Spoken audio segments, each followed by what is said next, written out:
நீர்வளத்துறை செயலாளர்களும் இன்றைக்கு புழல் ஏரி, பூண்டி நீர்த்தேக்கம், செம்பரம்பாக்கம் ஏரிகளில் ஆய்வு செய்ய இருக்கின்றோம். பூண்டி நீர்த்தேக்கத்தை பொறுத்த வரைக்கும் கிட்டத்தட்ட 99.16% அளவிற்கு தண்ணீர் நிரம்பியுள்ளது. பூண்டி நீர்த்தேக்கத்தில் 3231 கியூபிக் ஃபீட் மில்லியன் அடி வந்து கெப்பாசிட்டி உள்ளது. இப்போ அதில் கிட்டத்தட்ட 3204 கியூபிக் ஃபீட் தண்ணீர் இப்போ இருக்கு. தண்ணீர் கொசஸ்தலை ஆற்றில் 80,000 கன அடி அளவுக்கு தண்ணீர் செல்லக்கூடும்.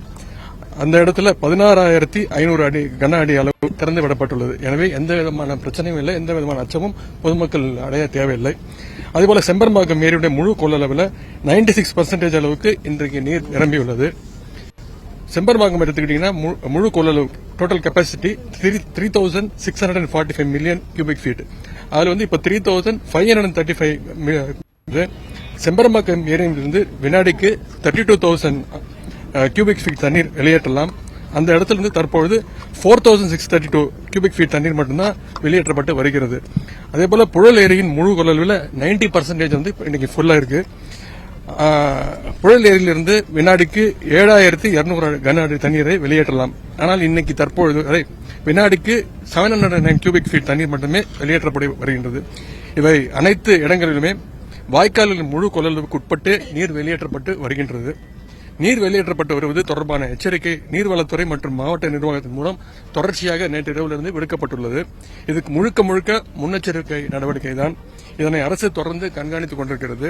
எனவே இந்த நேரத்தில் பொதுமக்கள் யாரும் எந்த விதமான அச்சமோ பயமோ கொள்ள தேவையில்லை. கனமழை நேரத்தில் அரசு எடுக்கின்ற அனைத்து நடவடிக்கைகளுக்கும் பொதுமக்கள் தொடர்ந்து முழு ஒத்துழைப்பு அளிக்குமாறு நான் கேட்டுக்கொள்கின்றேன்.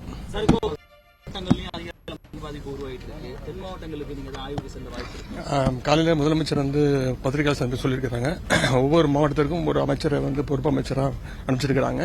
தேவைப்பட்டால் நான் இன்று இரவோ நாளை காலையோ அந்த என்ன சிச்சுவேஷன் பார்த்துட்டு கண்டிப்பா நிச்சயமா ஆய்வுக்கு செய்வேன். மக்கள் பாதுகாப்பான இடங்களில் தங்க வைக்கப்பட்டிருக்கோம். இங்க எல்லா இடத்துலயும் கேம்ப் ரெடியா இருக்குங்க. மக்கள் அவங்களுக்கு என்ன சாப்பாடு எல்லாமே ரெடியா இருக்கு. இன்னைக்கு சென்னைக்கு எந்த பிரச்சனையுமே கிடையாது. இன்னும் ஒரு 2-3 நாட்கள் பிறகு மழை வரும்னு எதிர்பார்க்கப்படுகிறது. அப்பொழுது எல்லா கேம்பும் ரெடியா இருக்கும். மக்கள்கிட்ட கேட்டுக்கொள்வது தயவுசெய்து பதட்டம் அடைய வேண்டாம், பீதி அடைய வேண்டாம். ரிலீஃப் கேம்ப்ல போய் நீங்க பாதுகாப்பா இருங்க உங்களுக்கு கேட்டுக்கொள்கிறேன்.